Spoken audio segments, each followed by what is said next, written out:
Noong nakaraan, ang pinag-usapan natin ay patungkol sa, ano po yung pinag-usapan natin noong nakaraan? Ano ang gusto ni Jesus para sa iyo? Yan, para sa atin. Okay? Ngayon, ito pag-uusapan natin, no? So, magkahalo siya, pero magpo-focus tayo ng Old Testament. Okay? Tingnan natin yung larawan. No? Yung dalawang larawan. Ito yung una. Ayan. Sa tingin nyo, ano yan? Ha? Saan meron sa Old Testament na naglakbay sila ng napakadami?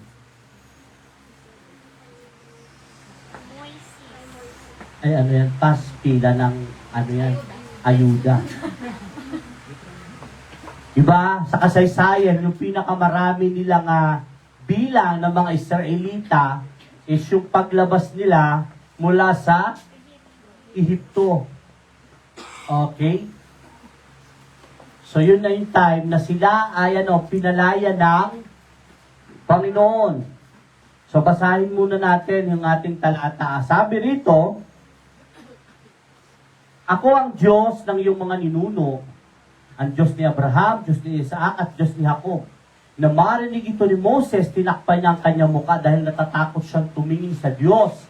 Pagkatapos sinabi ng Panginoon, nakita ko ang paghihirap ng aking mamamayan sa Ehipto, narinig ko ang paghingi nila ng tulong dahil sa sobrang pagmamalupit ng mga namamahala sa kanila at naawa ko sa kanila dahil sa kanilang mga pagdurusa. Kaya bumaba ako upang, iligtas.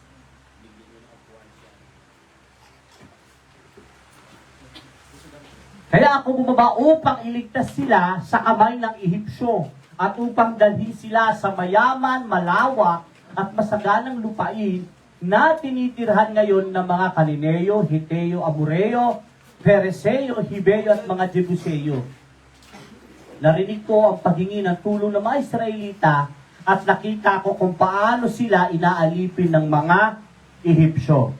So, bago sila palayain, may sinabi si Lord kay Moses, at si Moses, ito na yung tagpo nung nasaan sila, nasa burning bush. Okay, yan yung eksena na yan. Sinasabi ng Panginoon yung kanyang gagawin. Okay? Sa mga Israelita, kumbaga ito yung plano ko. Sinabi ng Panginoon.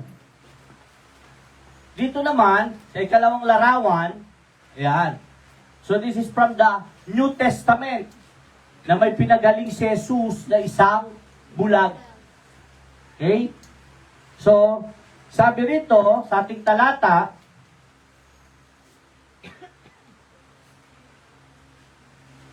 at siya'y sumigaw, Jesus, anak ni David, mahabag po kayo sa akin. Pinapatigil siya ng mga taong nasa unahan, ngunit lalo pa niyang nilakasan ang pasigaw. Anak ni David, mahabag po kayo sa akin. Tumigil si Jesus at pinatawag ang bulag. Paglapit ng bulag, ay tinanong siya ni Jesus, ano ang gusto mong gawin ko para sa iyo? Panginoon, gusto ko po sanang makakitang muli. Gusto ko pong makakitang muli. Sagot niya. Sinabi na ni Jesus, mangyayari ang nais mo, pinagaling ka ng iyong pananampalataya. Noon din nakakita ang bulag at sumunod kay Jesus na nagpuri sa Diyos. Nang makita ito ng mga tao, silang ay nagpuri sa Diyos. Okay? So, Old Testament and New Testament. Okay? Anong mapapansin natin sa larawan at dun sa mga talata? Diba? Mayroon tayong mapapansin dyan. Una, parehas silang alipin. Tama? Yung isa, alipin ng pisikal na sakit. Okay? Bulag. Nangangailangan na siya ay makakita. Diba? Sa kwento naman, ng mga Israelita, okay? Sila ay nakaalis sa Ehipsyo. Ano kaya ang sakit nun? No? sila ay alipin sa sitwasyon. Kaya nga sabi ng Panginoon, nakita ko yung paghihirap, yung pagdurusa. Pero parehas, alipin. Okay? So, alipin ang sitwasyon. Okay? So, ano yung nangyayari sa kanila? Nahihirapan sila sa pamumuno ng mga taga-Egypto. Yung isa naman, alipin ng sakit. Okay? Baka naman inisip nyo, ako yung alipin. Iba naman yun, alipin ng pag-ibig. Meron ba nun? Kaya may katabi mo, alipin ba ng pag-ibig yan? Ha?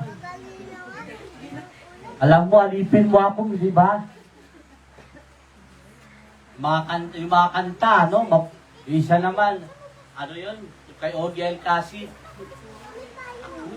Para mong alipin pambira. Pilalaya ka ni Lord, tapos papaalipin ka lang doon.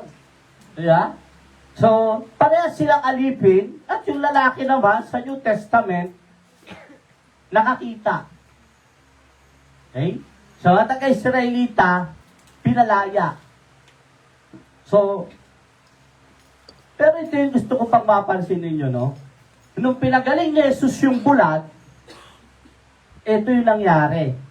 Ang sabi dyan, noon din nakakita ang bulag at sumunod kay Jesus na nagpuri sa Diyos. Nang makita ito ng mga tao, silang lahat ay nagpuri sa Diyos. Yung bakas, nung pagiging bulag niya,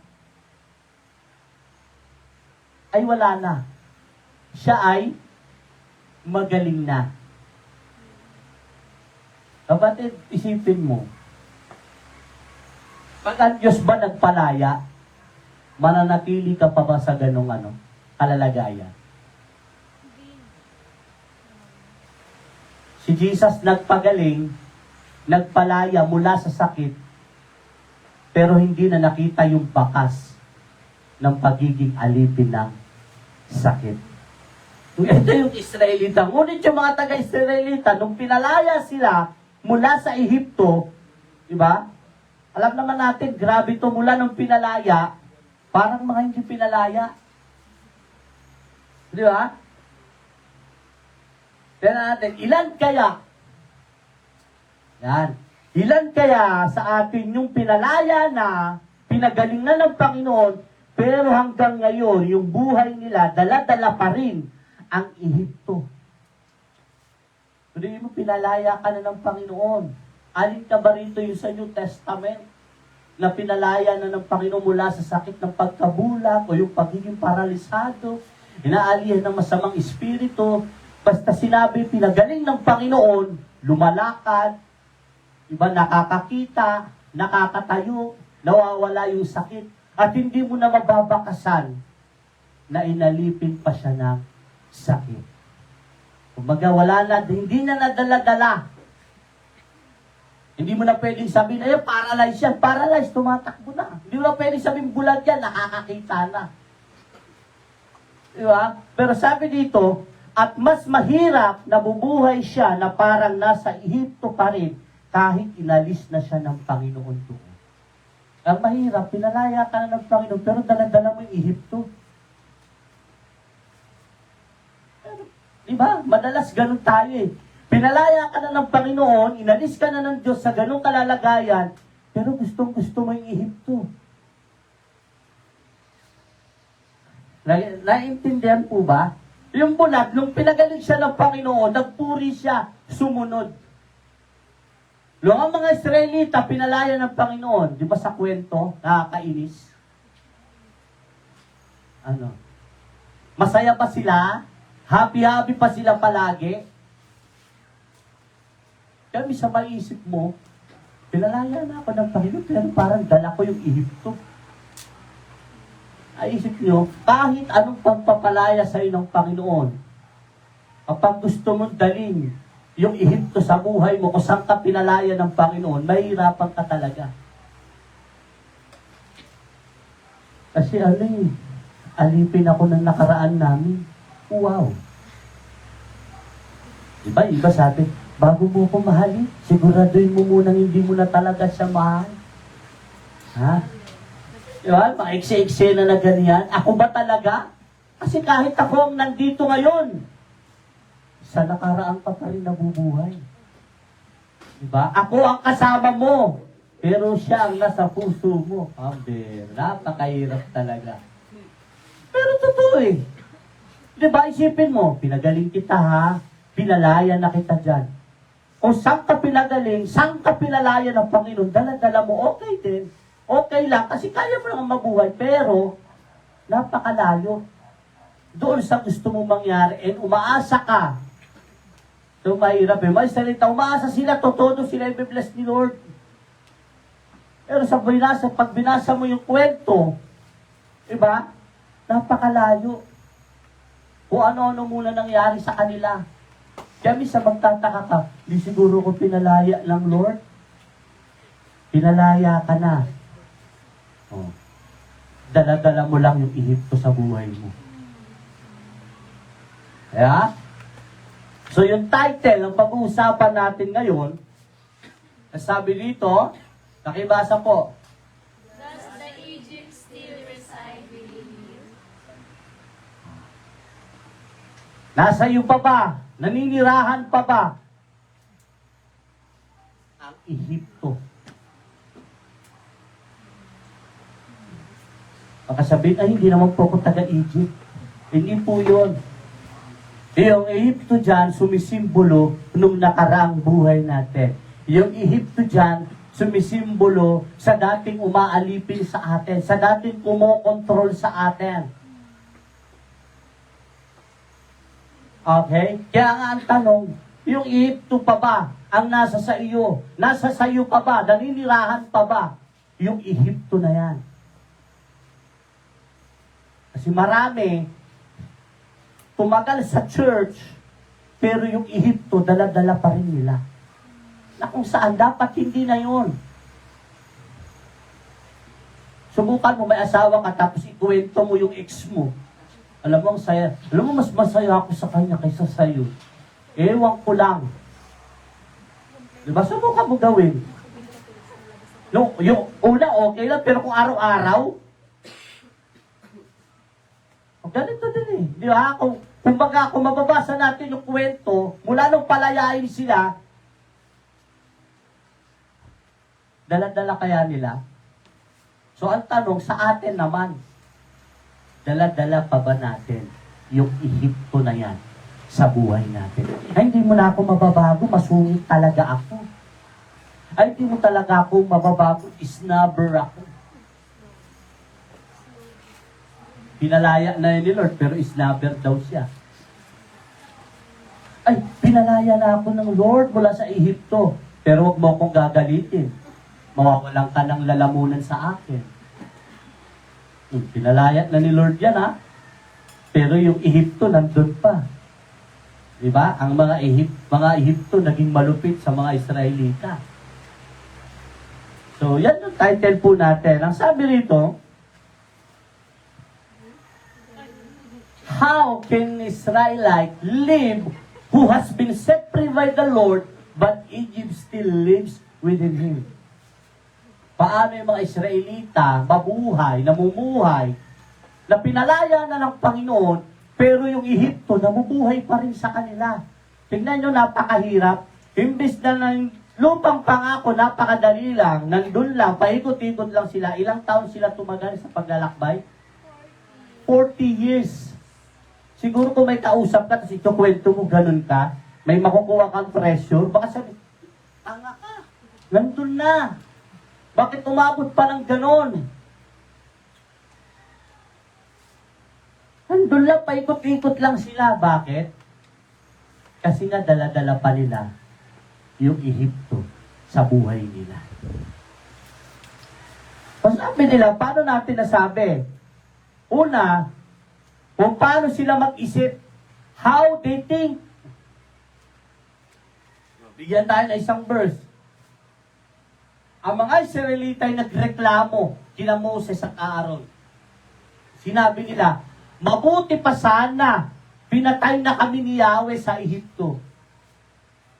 Doon nakakakain kami ng karne at tinapay hanggang gusto namin. Dito naman sa ilang na pinagdalhan nyo sa amin, mamamatay kami sa gutom. Sino dito pag hindi na makakain ng almusal si Lord, papatayin na ako? Sino rito yung isip, hala, buntik na ako masagasan, siguro gusto na akong tuluyan ni Lord.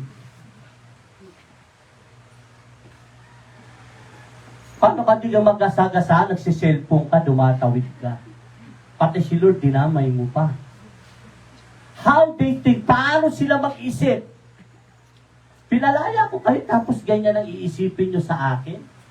Diba sabi ni Lord, pambira, dapat doon na lang pala kayo. Kung talagang pinalaya ka na ng Panginoon, bakit ang isip mo, diba, bakit ang isip nila, papatayin sila ng Diyos sa gutom? Dapat doon, hindi mo na ako niligtas. Party-party kami palagi. Diba? Shot-shot kami palagi. Talagang saya-saya lang kami, Lord. Tapos nung nag-born again ako, bakit ganito? How they think, kung paano sila mag-isip. At maraming nakakilala na sa Panginoon na hanggang ngayon parang Ehipsyo pa rin. Para yung Israelita, no? Israelita, pero ang nasa loob ng utak, pagiging Ehipto pa rin. Doon, okay kami. Alam mo, hindi ako nagbo-born again. Walang pagsubok, walang problema. Talaga ba? Kaya mag-born again ka, kaya makilala ka sa Panginoon, hindi may problema. May pagsubok.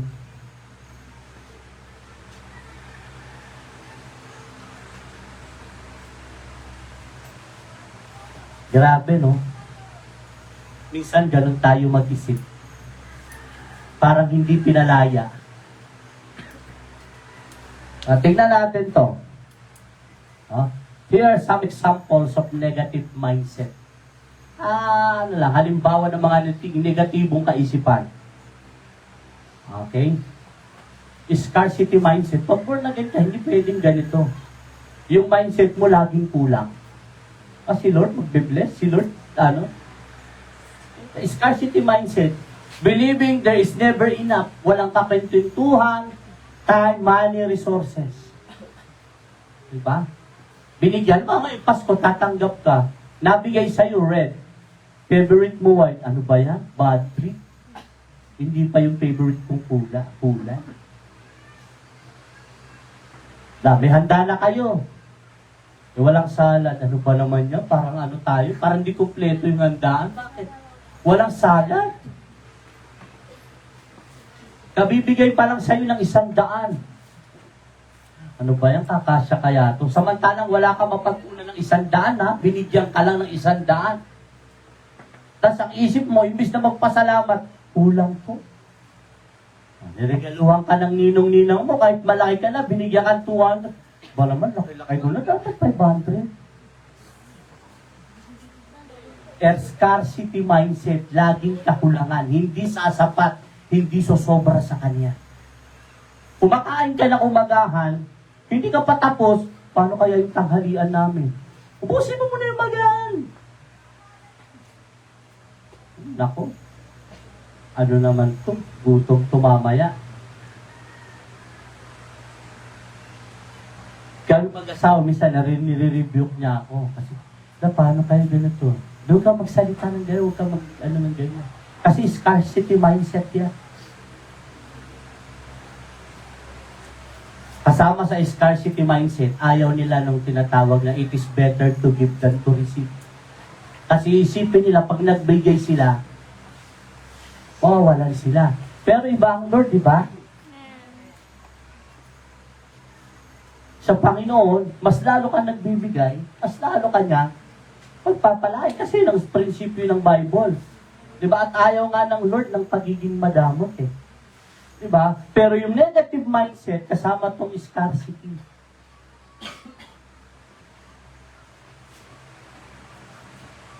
Mga anak, bibigyan ng mga magulang, piso lang. Di pa natin kahit pagtrabaho yung piso. Pag ikaw naman magulang, binigyan ka ng sahod ng anak mo, binigyan ka ng, kulang to, marami tayong bago. Wala mo lang, thank you Lord, Scarcity mindset. Lagi kang kulang. Laging hindi sasapat. E anong sabi ng Lord? He is more than enough. Pero dahil scarcity mindset ka, walang kasapatan sa'yo. Kahit bigyan ka ng milyon-milyon, sabi, ay pa, ubos to, 1 taon. Wow! Saan mo dadalhin yun? Ha? Scarcity mindset. Ganyan sila, ganyan yung mga Israelita. Ano pa? Victim mentality. Nakikita palagi yung sarili, may nako. At lagi, sisisihin nyo, hindi ako. Masabihin, oh, hindi naman kasi ako ganito eh. Hindi naman ako ganyan. Wala akong ganun. Sila lang. Tignan mo yung katabi mo, laging biktima ba yan? Biktima, nasasabihan lagi ng pogi, napakaganda. Kahit kagigising lang, ang pogi-pogi mo naman, ang ganda-ganda, biktima. Palagi. Pero alam nyo ito, mahirap kasama sa buhay niya. Yung victim mentality. Kasi wala yan sense of accountability. Lagi akong ganun. Tapos, sisisihin niya yung ibang mga mga kadahilanan, ibang mga factor. Tingnan nyo si Moses, ano lagi nilang ginagawa, pati kay Aaron. Biktima sila palagi. Oh, dinala mo ba kami rito para patayin Moses? Mga biktima. Ano pa? Defeatist attitude. Expecting failure and giving up easily. Ay, pag dito na lang tayo, lalakbay na naman. Huwag na tayo mag-improve, Pastor. Okay na to.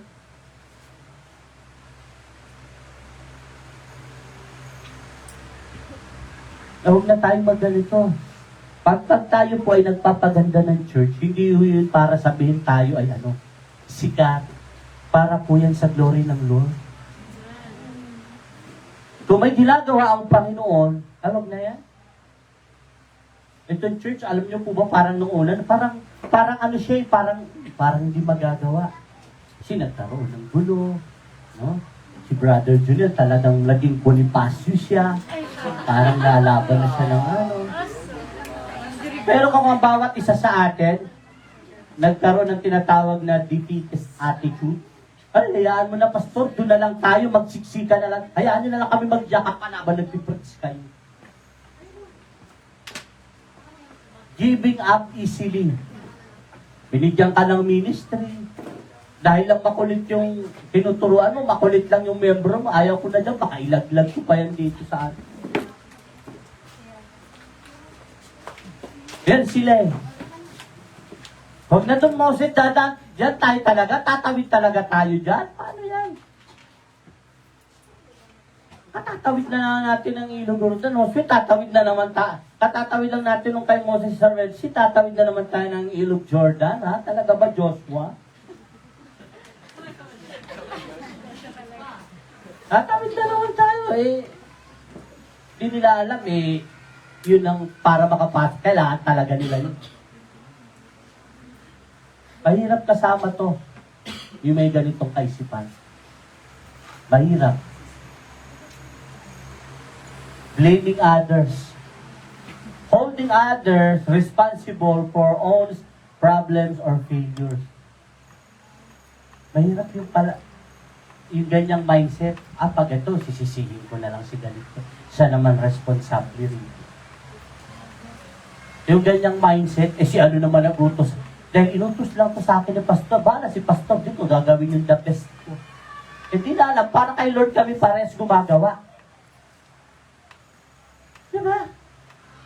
Pangalan naman Israelita, ay si Moses bahala, Ano sabi ni Lord? Patayin ko kayong lahat, di na makakapasok yung matatanda sa inyo. Yung mga bata na lang. Tapos kayo ngayon. Panisi kayo ng paninisi, ha? Sige. Tignan mo yung katabi mo. Huwag masyadong manisi, baka magalit si Lord. Ha? Maninisi ka? O sige, last mo na yan. Diba? How they think. Paano sila mag-isip? Oh, patawa-tawa tayo, pero minsan ganyan tayo. Parang tayo mga Israelita na nasa loob, Ahipto. Diba? Pinalaya na tayo ng Panginoon, pero ang isip natin, utak nandyan pa rin ang Ehipto sa kanila.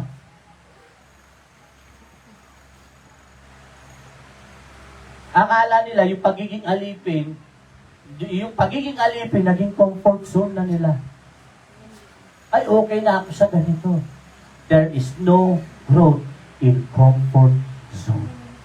Lahat ng lumago sa Panginoon, talagang hinubog yan sa mga pagsubok. Pastor, hindi ba tayo hubugin ng blessing? Subukan mo puro blessing ka lang. Tapos inubog ka ng isang beses. Si Lord, papatay na ako. Kasi hindi ka pa, si Lord, ganit. How they think. Minsan, ganun din tayo. Pinalaya na ng Panginoon, pero yung utak, parang nandun pa rin sa pagiging nakandun pa rin sa Ehipto. Ha? Hindi na ako mababago nila, eto na ako. Talaga ba? Yan ang isip mo. Dati kang ganyan, tapos sasabihin mo, hindi ka na kayang baguhin. Si Lord, nagbabago ng buhay. Bago mo ipabago yung lifestyle mo, pabago mo muna yung isip mo. Lord, baguhin niyo po ang buhay ko. Hindi, baguhin muna isip mo. Lord, bless mo kami bahay. Bless mo kami magandang ganito. Bless mo kami, huwag mo na yun. Lord, baguhin niyo po ako kung paano ako mag-isip. Kasi mamaya, diba, parang Ehipto pa rin nandito sa akin. Pinalaya ka na, binibida mo pa yung Ehipto, buti pa doon sa Ehipto, nakakakain kami. Lord, pinalaya mo, buti na lang hindi pa ako born again, ang ganda ng buhay namin. Sunod nga lang kaluluwa mo, sa impyerno. Diba? Huwag natin gaganunin si Lord, parang kaisipan, buti pa alam mo, brother, sister, nung di ako nag-born again, ang sarap ng buhay. Ang dami kong friends.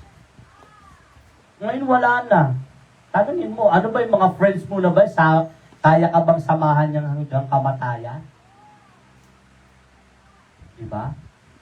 Si Jesus, pinatunayan ang pagiging kaibigan niya sa lahat nung siya'y namatay sa krus.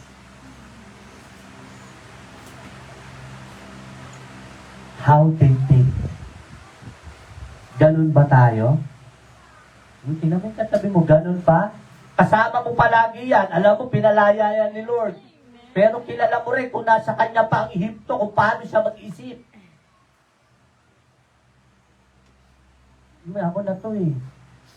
Hindi ako pwedeng ganun. Hindi ako gaganon ni sister, ni brother. Ay, hindi niya ako magugulangan.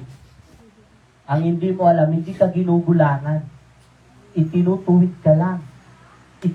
Ang pagkukorek pala ngayon, panggugulang na. Pagmamanipula na. Si pastor, minamanipula ako niyan. Makakapera ba ako sa'yo pag minanipula kita? Nakawan mo ang Bangkol Sentral ng Pilipinas. Bakit mo? Di sana kung gano'n, kikita tayo doon eh. Naintindihan, pinalaya ka na, pero the way na mag-isip ka, the way you think, nandito pa rin ang Ehipto sa'yo. Ibig sabihin, alipin ka pa rin. Isip, alipin ka pa rin.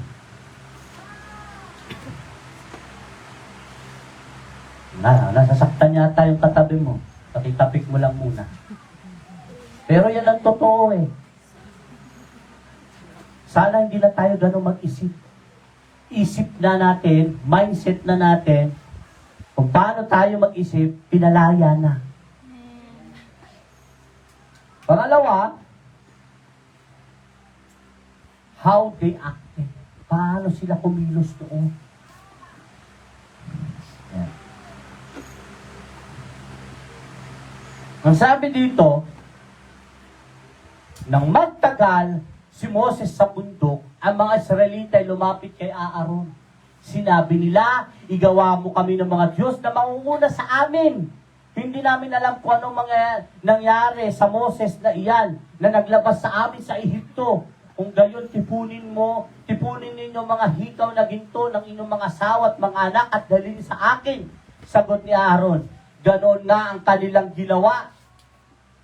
Kinuha ni Aaron ang mga hikaw at tinunaw, ibinuhos sa isang hulmahan at ginawang hugis ng kuya. Pagkayari sinabi nila, Israel, narito ang Diyos mong naglabas sa iyo sa Ehipto.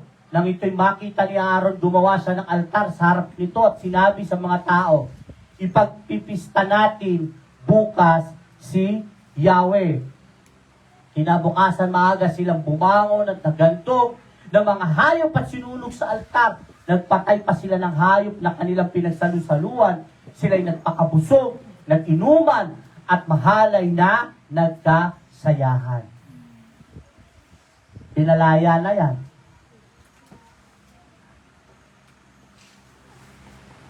Diba? Pinalaya ng Panginoon. Pero yung kilos, anong sabi dyan? Ay, pasahin natin. Sabi dyan na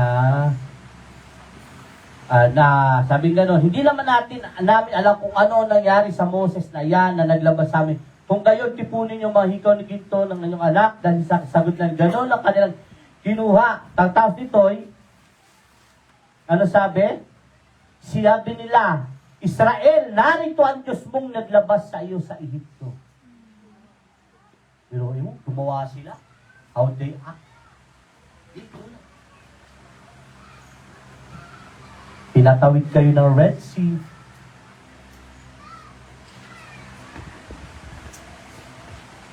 Naiisip ba natin how they acted? Nandun pa rin yung Ehipto sa kanila kahit pinalaya na sila ng Panginoon. At maraming ganyan sa atin kumilos. Parang hindi pinalaya ni Lord kung magkikilos. Kung magdesisyon sa buhay ng gagawin. Ha? Pinalaya na tayong Panginoon, kaya ang kilos natin, pinalaya ng Diyos. Kilos pinalaya ng Diyos, pero sa kanila, kilos ano pa rin? Nasa kanila pa rin ang Ehipto.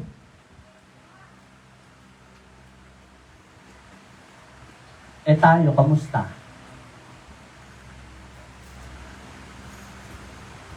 May born again bang maganda tingnan pag lagi nakapusa mo? Tignan mo nga yung katabi. Born again yan, pero lagi nakapusa mo. Sige lang, tignan mo lang. Laging nakasmile eh. Born again siya.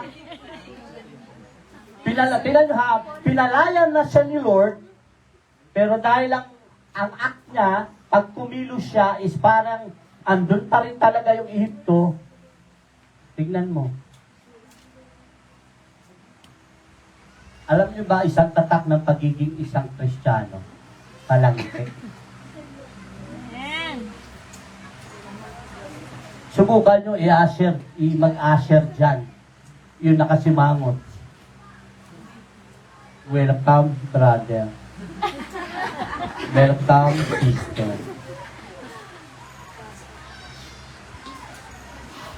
How they acted. Paano sila kumilos noon? Parang mga hindi pinalaya ng Panginoon. Bakit? Anong ginawa? Itong Aaron naman, sunod-sunuran rin. Parang hindi itinalaga din ng Panginoon na siya ang magiging boses noon ni Moses.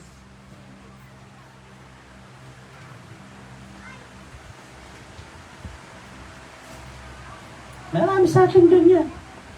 Pinalaya na, pero ang kilos nandun pa sa loob ang Ehipto. Paano din natin? Ha? Witchcraft. Pag born again na, at pinalaya na ng Lord, ang kilos na hindi. Naku, dali natin ito kay Kaming Do. Tignan mo nga ang palad ko kung makapag-asawa pa ako.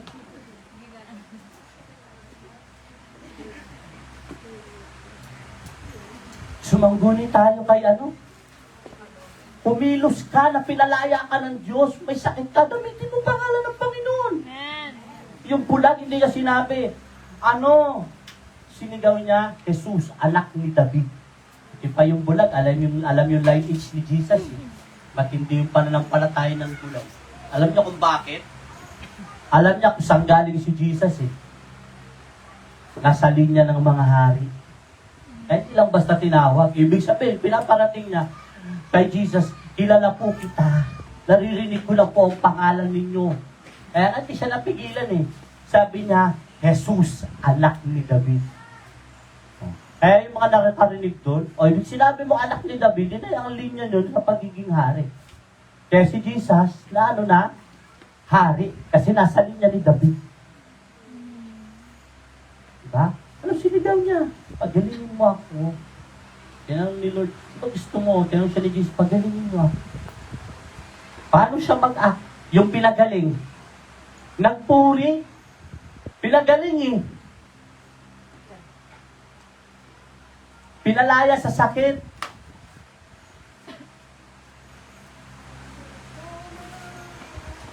Tayo, sige, palak mo sa palanggana. Naku po, inano siya. Nagbuho-buho lang. Nakabulan ng tao. Ay, mukha. Ano ba yan? Pinakalok. Ano siya ng polar bear. Si bear eh, polar. Sa harapin sa Pilipinas ng polar bear. Naku po. Matangkad to, mahaba. Giraffe. Giraffe ang uman. Totoo yan. May witchcraft talaga. Pero wag yan ang galawan mo. Wag yan ang kilusan mo. Wag ka dyan na parang, dyan ako aasa. Kasi totoo eh. Totoo din to, pero mas totoo ang pangalan ng Panginoon. Mas makapangyarihan ang Panginoong Isus. Yun ang galawan mo. Ang kapangyarihan, yung pangalan ng Panginoong Isus. So, tingnan mo nga kami, pamilya namin. Nako, fortune telling. Meron pa sa atin yan. Tingin niyo po ba, yayaman ka? Buong araw ka nakahiga, tapos ang tanong mo kung yayabang kayo. Bumangon ka, magchikilos ka, baka sakali. Ano kapalaran ko kaya? Naku, makakaano ka ng artista? Wow. Artista. Pero matagal ng laos, 20 years. Fortune telling. Wala na tayo dyan. Hindi na dapat siya ng kinikilusan natin. Hindi na dapat siya ng mga ginagalawan natin.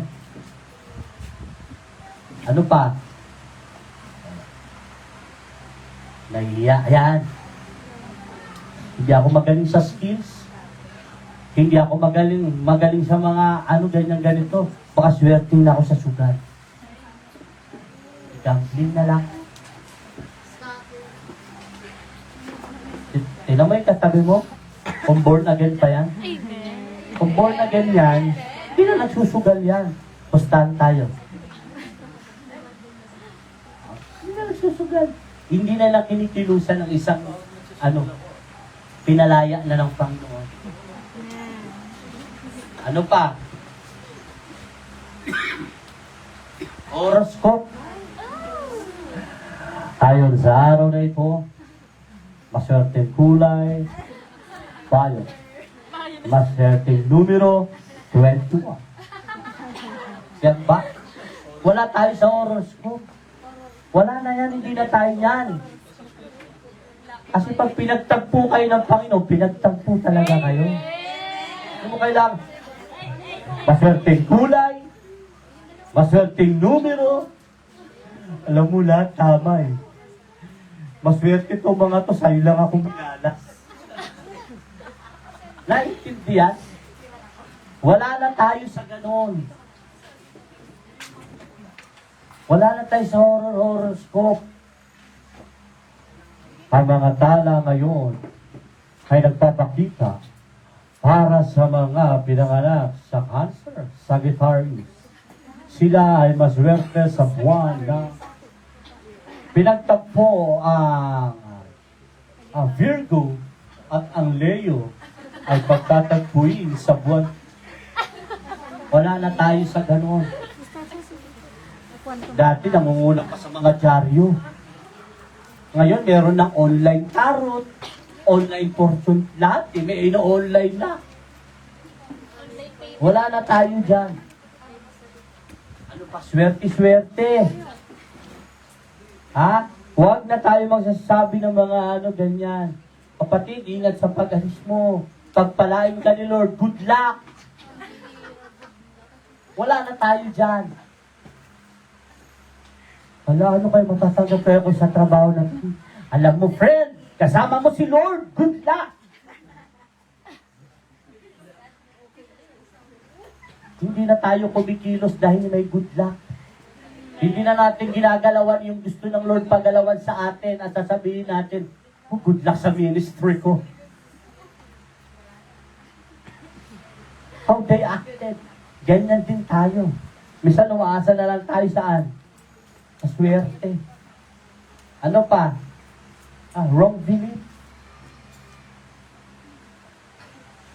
Marami sa atin, kumikilos pero mali pala ang paniniwala. Kapatid, bakit yung pintuan nyo sa bahay ninyo nasa taas ng bubong? Kasi, sabi sa pinabasahan ko, bawal daw maglagay ng bintana, ng pinto. Bakit kapatid, sobrang taas naman ang bintana nyo? Bakit tayo makahinga sa loob? Kasi ayon sa papasok daw ang malas. Pero inilalabas ka palagi, lagi ka may sakit kasi wala nang circulate ng hangin sa loob. Yun ang balas. Wrong belief, mga maling paniniwala. At yan minsan ang ginagalawan natin. Kahit pinalaya na tayo ng Diyos, pag ang Ehipto nandun pa rin, ganyan ang nangyayari. Inubo ka lang. Ipatawas mo nga to. Yan ang panilo. Naku, nagkakanda malas tayo. Patignan mo nga ang palad mo. Inasugatan ka. Naku, ba't ka nagpasugat sa palad? Naputo lang linya ng kayamanan. Hindi nadadaloy. Yan ba tayo?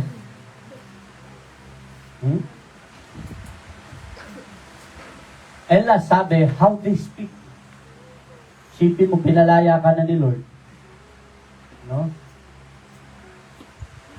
Pero kung mag-isip ka, parang ganito pa rin. Yung mga Israelita na nasa kanila ang Ehipto, ang sabi dyan, sinabi nila kay Moises, wala namang paglilibigan sa Ehipto, kaya mo kami dinala sa ilang para dito mamatay. Inilabas mo nga kami sa Ehipto, ngunit tingnan mong nangyari. Hindi ba't bago tayo umalis, sinabi na namin sa iyo na ganito na ang aming sasapitin. Sinabi na namin sa iyo, huwag mo kaming pakialaman, pabayaan na lang kami manatiling alipin ng mga Ehipsyo, sapagkat mas gusto pa namin maging alipin kaysa mamatay dito sa ilang. Ano sa tingin niyo?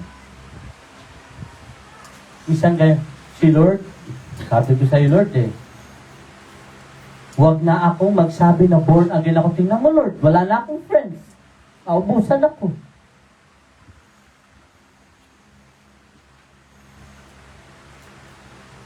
Di ba sabi ko naman sa iyo, Panginoon? Yeah. Minsan, magsasalita pa tayo sa Lord. Lord, ganito po pa talaga. Pag naging Christian na, pag naging born again, ganito po talaga. Samantalang dati, Lord, hindi ko po ito nararanasan. May nararanasan ko pa. Pinalaya na yan, ha? Kala, dati niyang buhay, hindi naman maganda talaga. Hindi naman okay. Pero nagkakaroon ng comparison.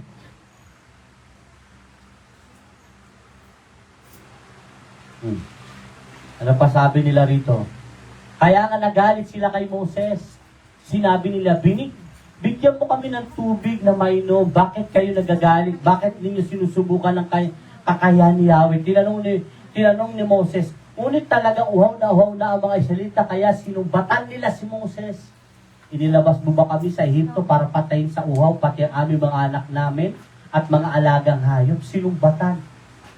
Sino rito yung pinalaya na ni Lord pero nanunumbat pa sa Panginoon?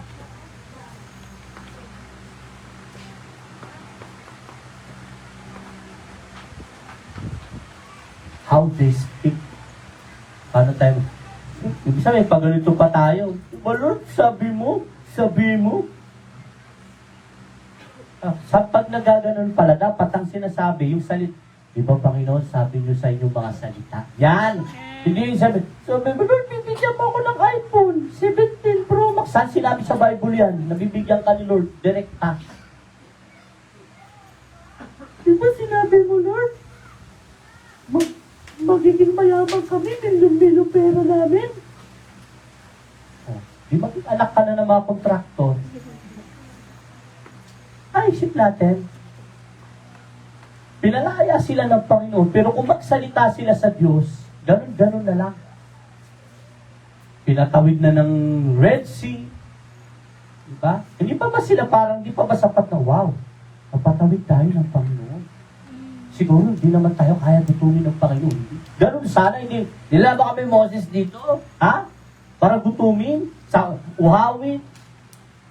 Yung mga anak namin, pati yung mga hayop.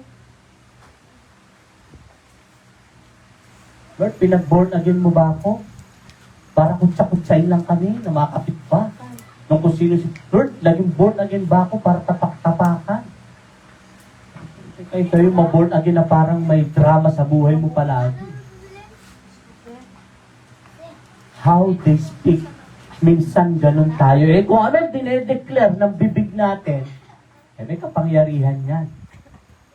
Kapag lagi mo sinasabi, Lord, tulang kami. Huwag mo nang asahan na susobrahan ka pa ng Lord. Yan ang declaration mo eh. Ano dapat? Sabi ng iba, hindi naman totoo yan. Ano mo i-declare.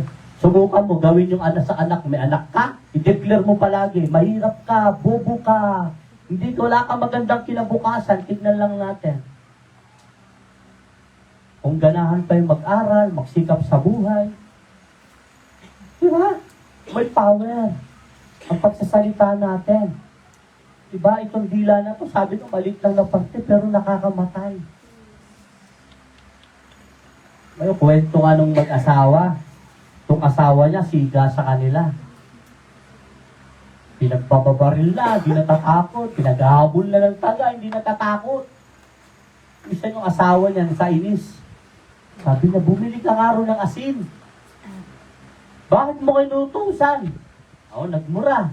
Siga ako dito. Pabibili mo ako ng asin? Ano lang sasabihin ng mga tao? O, paglabas ng bahay, sabi lang ng babae, sana mamatay ka na. Pagkaupo, doon sa harapan nila, inatake sa puso. Ganon ka makapangyarihan ang salita. Kahit tayo pang pinakamatigas na tao at pinakamatigas ang muka, ang salita may kapangyarihan. Kaya kung ikaw, pinalaya ka na ng Lord, huwag mong gustuhin yung Ehipsyo kasi iba ang magiging mga salita mo. Kaya pag ikaw, Christian ka na, born again ka na, ang mga sinasalita mo na, you speak blessing. Hindi na sumpa. Hindi mo sasabihin, amo, ngayon pala ito sasabihin ha. Diba? Sasabihin mo dun sa ano mo, wala ka ng pag-asa. Yung tao, nahirap, sabihin mo ng mga ganyan, lalo nga ano yan eh.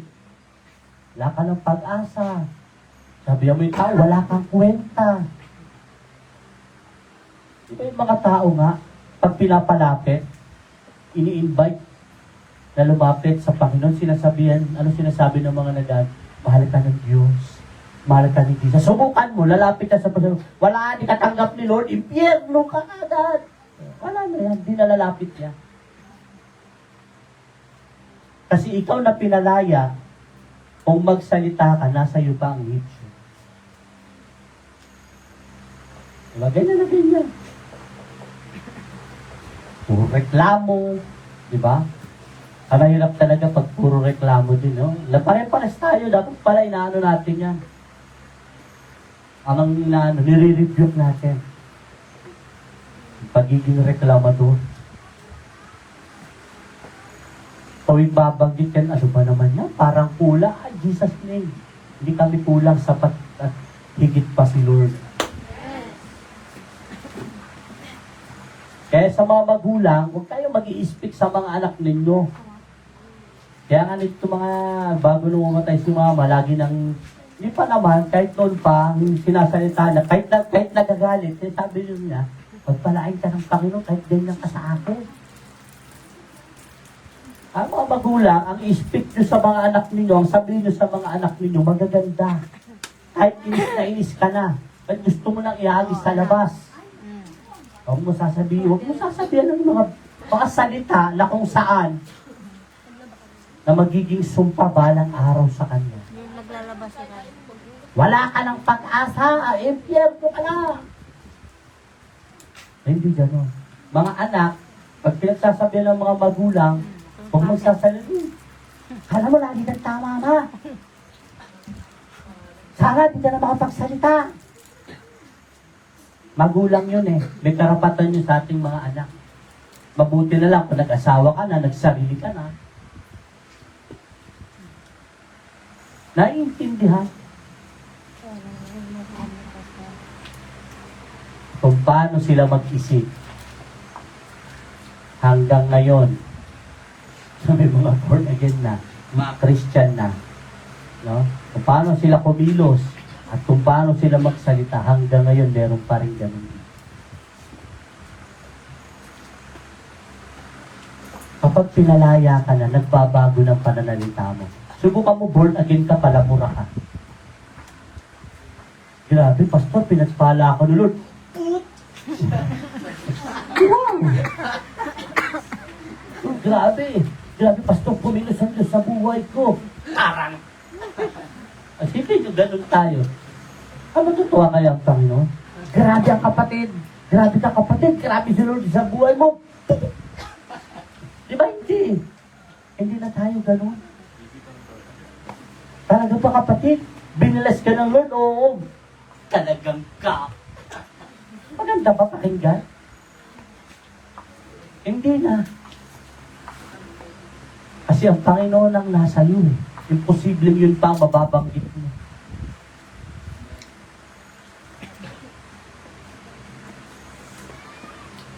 Sabi diyan, many of us have been set free, but refuse to leave or let go of the one who wants to leave us. Marami sa atin pinalaya na ng Panginoon. Pero ayaw natin mamuhay, no?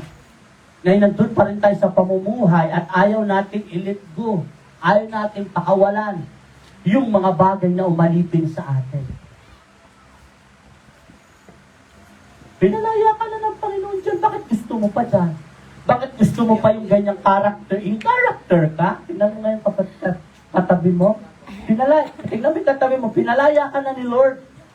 Pero lagi kang in character. Hindi. Ako to, ganito na ako.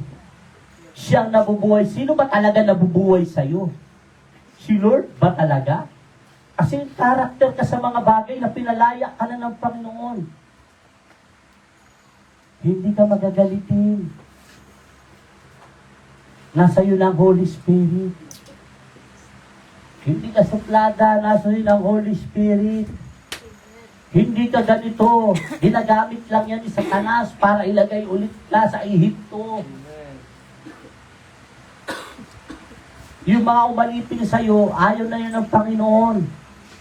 Pero ang nangyayari, gusto mo nandiyan pa sila, hati sila ni Lord sa buhay mo. Oy, bigyan mo ng space to Lord ha.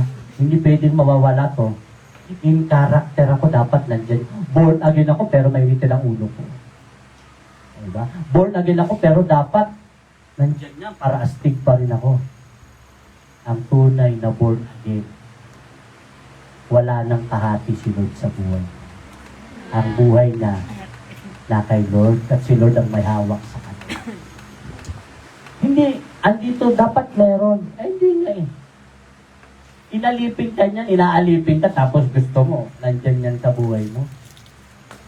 Diba sinabi nga, pag ang Lord na, ang nasa atin, ang nakaupo na rito, si Kristo na. At wala nakikihati sa trono niya dito sa atin. Sa lang kasi ang nagpupuno dito sa kulang na bahagi ng ating mga puso. Sino magpupuno niya? Makikihati din. Ay, ako din. Pumupuno din ako ng puso na yan dyan na kulang. Well, si Jesus lang yon. Huwag mong bigyan ng kaagaw si Jesus. Ang Panginoon di mahilig makipag-agawan. O siya. Tapos magtataka ka, no, ba't ganito ako? Pero yung ugali ko parang ano pa rin. Kasi nga in character ka. Lagi ka, ako si ganito, ako si ganyan. Hindi kasi anak ka ng Diyos, followers of Christ ka, binago ka ng Diyos. Hindi ko ano pinagsasambit mo sa sarili mo.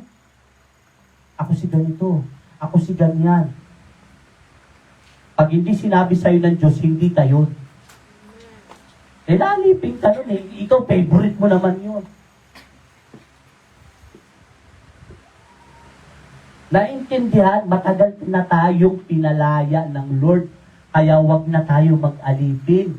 Wag na tayong maging alipin kung saan tayo pinalaya ng Diyos. Many of us have just accepted as part of our lives the things that enslave us. Ginawa mo na lang bahagi ng buhay mo, yung mga umalipin sa atin. Even though the truth is God has long set you. Kahit matagal na tayong pinalaya ng, para sinabi, sige, sama na lang kita sa pamumuhay ko bilang Kristiyano. Kaya walang breakthrough, walang growth, walang maturity. Paano? Isinama ba naman yung umaalipin? Tapos nag-i-expect na, di ba? Oh, sige. Tinanggap mo na lang na yung umalipin sa'yo, maging bahagi na lang ng buhay mo.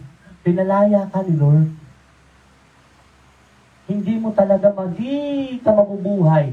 Hindi mo talaga ma-enjoy yung total freedom na binigay sa'yo ng Lord hanggat tinatanggap mo pa rin sa buhay mo yung mga umalipin sa'yo. Kapag ang Ehipto nandiyan pa rin sa'yo, hindi mo ma-experience yung tunay na kalayaan na binigay sa'yo ni Jesus.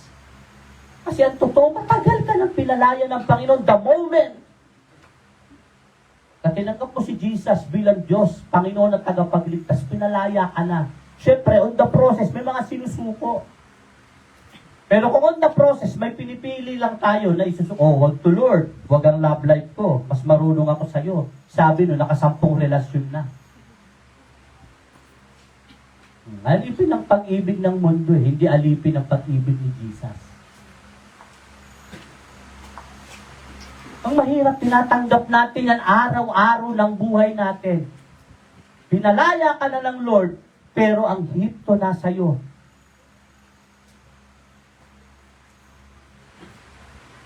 Minamahal mo yan? Minamahal mo pa. Nilalab mo pa siya.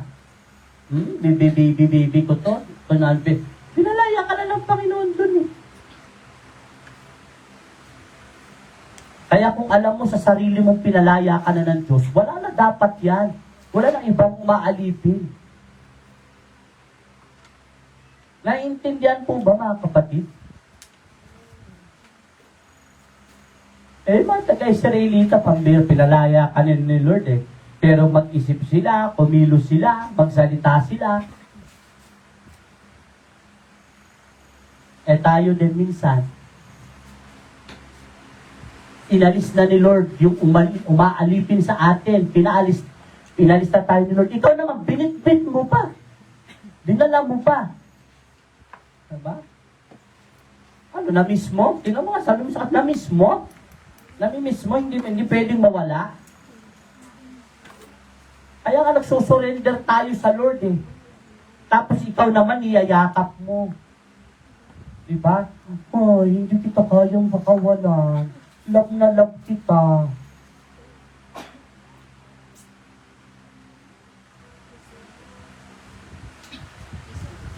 Ano na lang mangyayari sa atin yan, pag ganyan.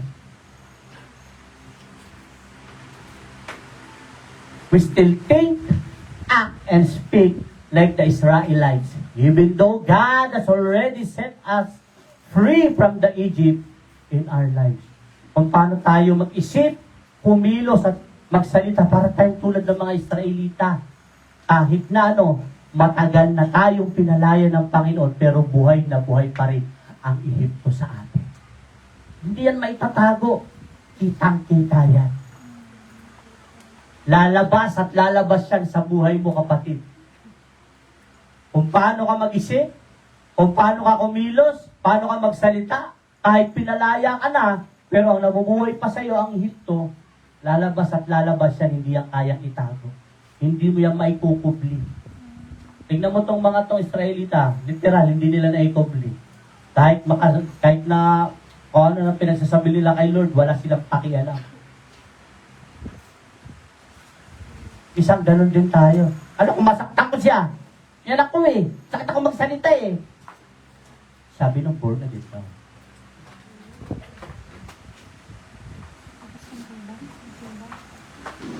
Ako tama, hindi ako mali. Sabi ng pinalaya daw ni Lord na ang laging iniisip siya ang tama.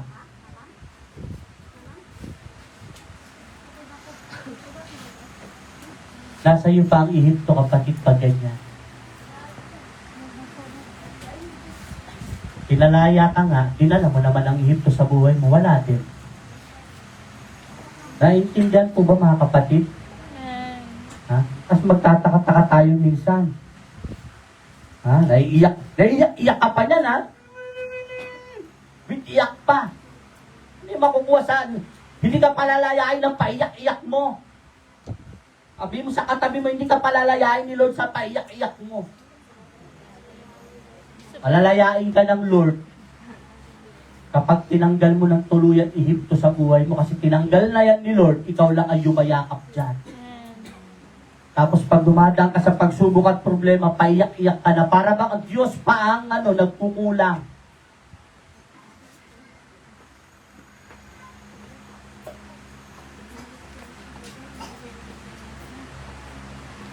Is Egypt or Jesus who lives in you? Yung Ehipto ba o si Jesus ang nabubuhay sa'yo, sa atin? Hindi natin kaya magsinungaling kasi lalabas at lalabas yan. Kita at makikita yan. Ramdam at mararamdaman yan. Kasi inisip, bakit kaya sila ganun sa akin? Bakit kaya ganun ang tingin nila sa akin? Bakit kaya ganun ang nararamdaman ko sa kanila? Sino ba nabubuhay sa'yo? Yung Ehipto pa ba o si Jesus? Bakit kaya mga dati kong kaibigan na lumalayo na? Kasi iba na ka na. Hindi na ang nabubuhay sa'yo ang mundo. Si Jesus na, kaya lumalayo siya. Ang mahirap, dapat mo born again, lumalayo sa'yo. Ba't kaya si Jesus bang pares nabubuhay sa inyo? Baka may isa ang nabubuhay pa sa kanila, yung Ehipto. Check mo. Lord, ikaw ba talaga na andito sa akin? O yung Ehipto na inalis mo na sa akin at hindi mo gustong dalahin ko? Baka yun ang nandito, Panginoon. Ang hirap, born again ka pero ma-pride ka. Walang ma-pride na napunta sa langit, pero meron akong kilala, ma-pride, hinulog mula sa langit. Pride ba to? Na feeling ko ako ang tama? Pride, walang pakiramdam ang tama, siguraduhin mo, tama ka. Hindi feeling ko, tama ako yung feeling. Kailan pa naging tama lahat ng feelings natin? Make it sure na tama ka. Saan ko po i-base, Pastor? Sa Bible. Magiging tama ka lang pag tama sa Bible.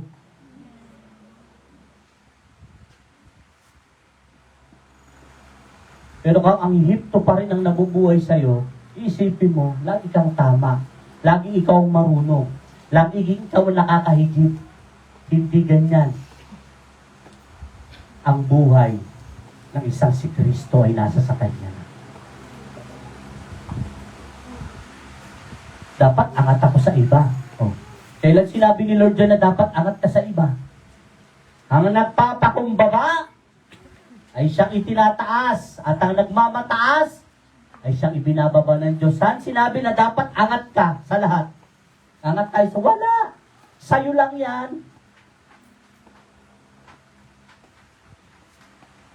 Oh. Ang bigat-bigat ng Egypt, napakalaki niyan. Yan ang gusto mong nabubuhay sa'yo. Matalang si Jesus, paupuin mo lang sa puso mo. Yung Egypt, pambira, pahihirapan ka niyan. Lagi kang parang, ang bigat, pakiramdam, laging ganito ang buhay. Parang di ka na nagiging masaya. Pero pag si Jesus talaga yung nandito sa'yo, kaya may pagsubok, kaya may problema, smile ka. Pero ba may sakit ka na, nakukuha mo pang umiti? Hindi dahil tanga ka, hindi dahil bobo ka, hindi yun. May iniisip nila. Nakakangiti ka kasi alam mo sino magpapagaling sa'yo. Pero kung ang Ehipto ang nasa iyo, well, hindi na. Kapatid, pinalaya ka ng Panginoon. Dapat lang si Jesus ang nabubuhay sa iyo. Alam mo, pinalaya ka ni Jesus, pamuhayin mo dyan si Kibuloy sa buhay. Diba? Hindi eh. Si Jesus ang nagpalaya sa atin. So si Jesus dapat ang nandito. Amen. Lord, ikaw nagpalaya, pero andito ang Ehipto ha. Huwag mo na yung alisin. Kilala naman na kita, importante. Tapos, diyan kaya ka na naman. Iisip-isip ka na kung ano-ano. Alam mo kasi pag si Jesus ang nandito, lahat ng kasinungalingan ni Satanas, hindi ang makakapasok sa isip mo at sa puso. Lagi yan, lalabanan ng salita niya. Maniwala kayo. Sabi rito, malaya na tayo dahil pinalaya tayo ni Kristo. Walang ibang nagpalaya sa atin, ha? Walang ibang nagpalaya sa'yo. Maliwanag, sino nagpalaya? Si Kristo. Kung mo sabi, pinalaya ko ng sarili. So, ha? Ba't kaya nang ka magpalaya? Pwede mong magawa yan sa kapangyarihan ng Panginoon. Pero kung ikaw lang, pinapalaya ko ng sarili. Struggle yan, kapatid. Buhat bangko na naman tayo yan. Pinalaya mo sarili mo, hindi si Lord. Mas mabuti, pinalaya ako ni Kristo. Partnership.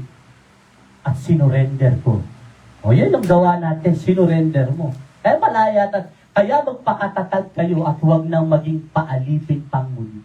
Huwag nang paalipin. Sinabi Lord, paalipin kang muli. Huwag nang paalipin.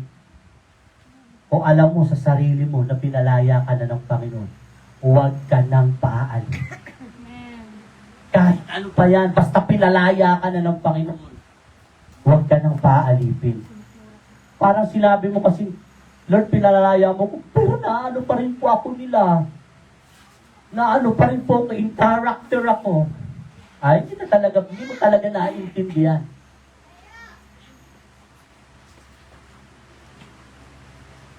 Makikilala ninyo ang katotohanan at ang katotohanan ang magpapalaya sa inyo.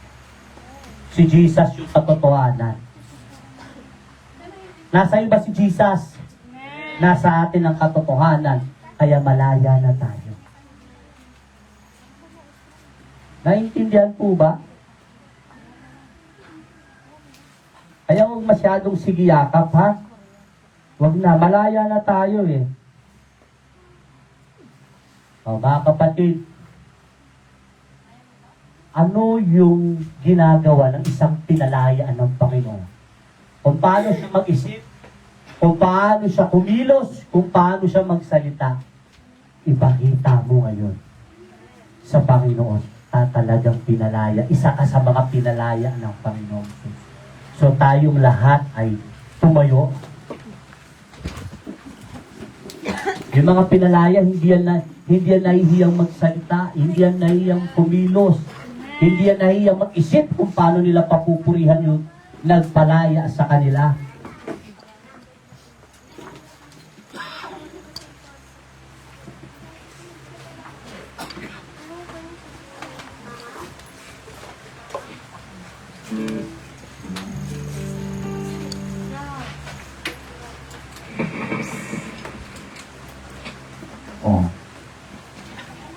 pinalaya ka, baka ang kilos mo, ano lang ha, tipid-tipid.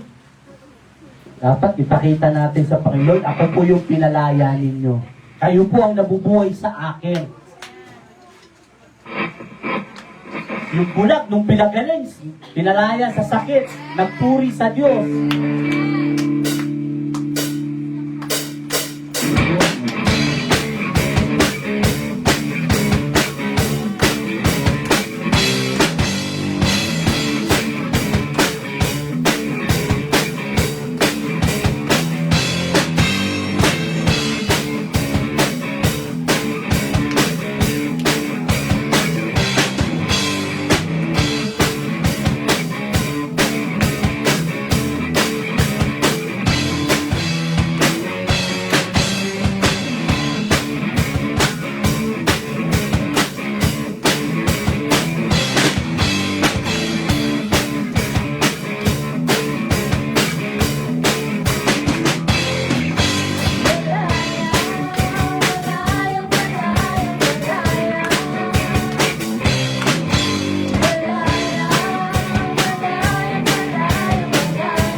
kantay natin.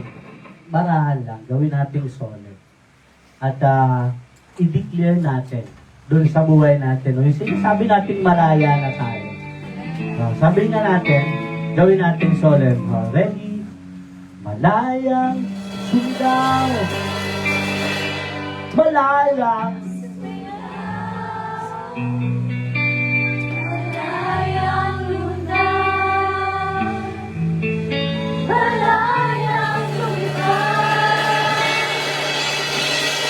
malayang sumiyak, malayang sumiyak. habang inahawit mo yan, isipin mo saan ka pinalaya ng Panginoon.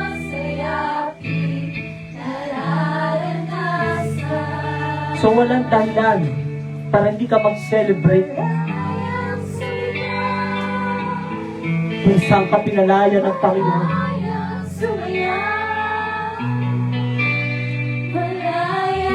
Thank you, Jesus.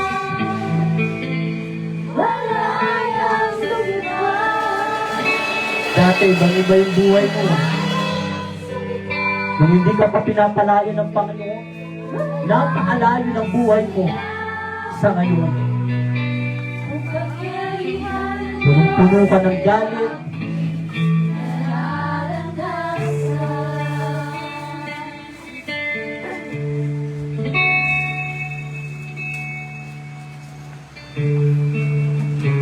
Salamat sa Panginoon na nagpalaya sa atin. Salamat sa Panginoong Yesus. Nagkaroon tayo ng tunay na kalayaan.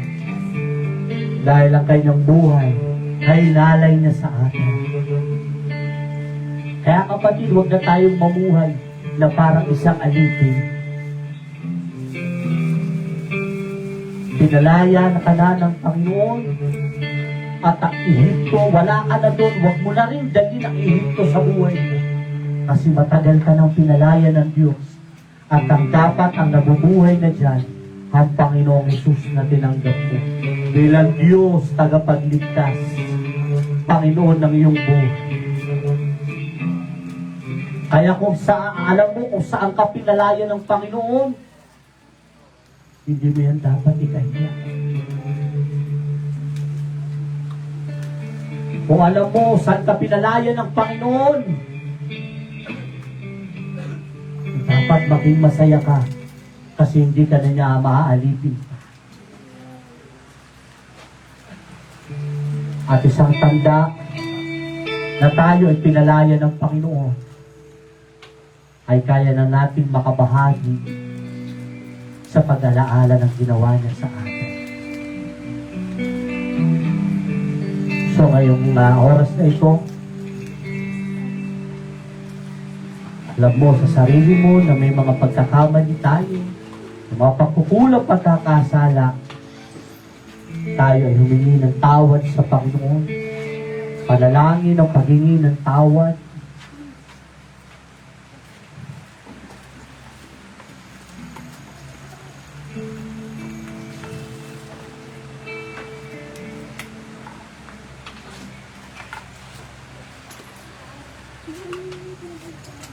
Ano ba yung karumihan, Panginoon, sa aming puso? Tanggalin mo sa aming isipan, kung kami may nagkasala sa isip, sa salita, sa gawa. Panginoon, kami yung patawarin, linisin, Panginoon, upang maging karapat-dapat kami sa gawain na ito. Patuloy, Panginoon, na siyasatin mo yung aming mga puso, God. Hallelujah, Jesus.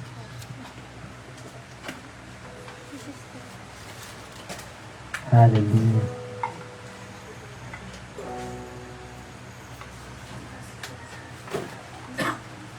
Sige po.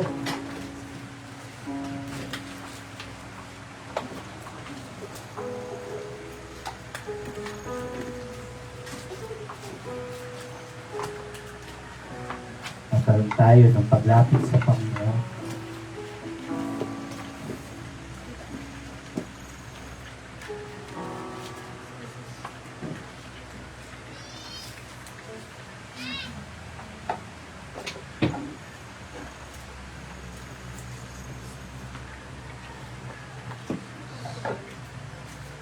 Nawa karamihan, O God, sa amin. Hindi po kami linisin. Hindi po kami hugasan ng iyong banal na dito. Upang maging karapat dapat po kami, Panginoon, na makabihagi, Panginoon, sa gawain na ito. Yung karumihan at kakasala, Panginoon.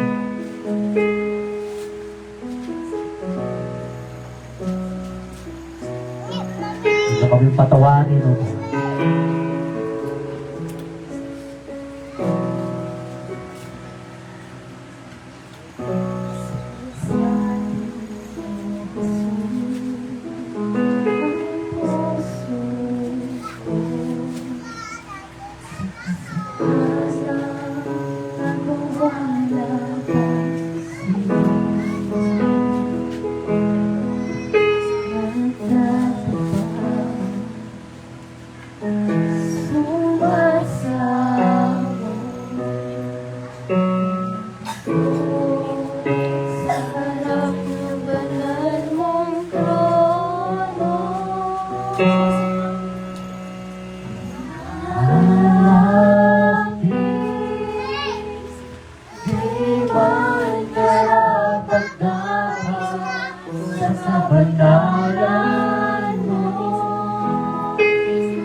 Dakilain ka, Jesus. Hallelujah, Jesus. Hallelujah. Hallelujah. Hallelujah. Hallelujah. Panginoon, pagpalain mo, Panginoon, simbolo ng iyong katawan o God na ito. At pagpalain mo kami, at yung gagawin namin ito, God, yung nagsipin, Panginoon, alaala ng iyong katawan sa krus, nabuyubay sa krus ng Kalbaryo para sa amin, yung mga hinahagupit mo, Panginoon, sa ikagagaling ng aming mga sakit at karamdaman.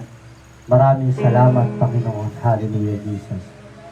Sapagkat ito ang turo na tinanggap ko mula sa Panginoon at binigay ko naman sa inyo, nung gabi siya'y pinagkalulo ang Panginoong Sus ay dumampot ng tinapay, nagpasalamat at nagpirapiraso. pinagpira-pira sa iyon, at sinabi itong aking katawan na ihandog para sa inyo, gawin nito bilang pag-alaala sa akin. Tanggapin po natin tinapay.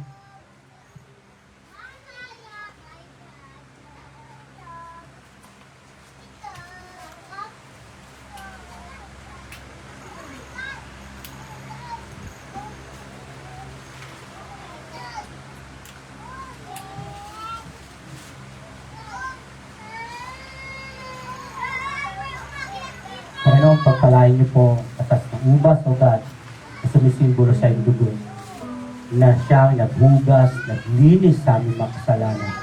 Lagi namin itong alalahanin, Panginoon, dahil ito ay ginawa mo, God, para sa ipagpapatawad at ipagkalilinis, Panginoon, ng aming mga kasalanan.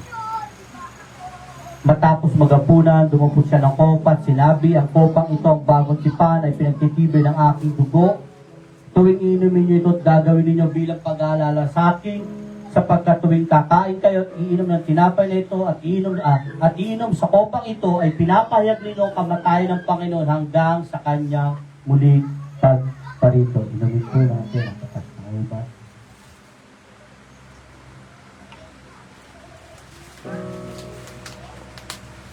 Panginoon, maraming salamat, O God. Lord, patuloy na lagi namin sa puso, sa isip, at kung paano kami kumilos, Panginoon, kami ay yung mga pinalayan. And Lord, we pray na wala ng puwang, Panginoon, ang ihip sa aming mga buhay, Panginoon, sapagkat kami ay pinalaya mo na. Ikaw na ang nabubuhay sa amin.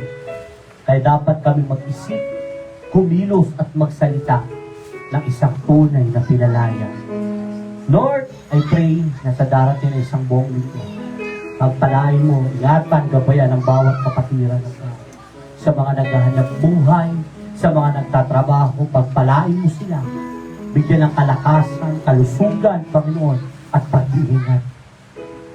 At sa bawat tahanan, balutan mo ng iyong banal na dugo. At huwag mo pababayaan, Panginoon, at huwag mo silang pagkukulangin. Pagpalain mo ang bawat tahanan. And Lord, proteksyonan mo ang aming bahay sa bahay. Makabalik kami rito ulit, Panginoon, upang magpuri, magpasalamat, makinig ng iyong mga salita ng sama-sama, Panginoon. Lord, sa'yo lahat ng kapurihan, kalwalatian at kadakilaan. Tanggapin natin ang walang pag-ibig ng Ama, ang walang pagliligtas ng anak, ang patuloy na pakikipisan ng banal na Espiritu, umahay tayo sa pangalan ng Ama, ng Anak, at ng Espiritu Santo, at mamuhay tayo bilang isang mga Kristiyano, mananampalataya na pinalaya na ng ating Panginoong Hesus. In Jesus' name we pray. Amen.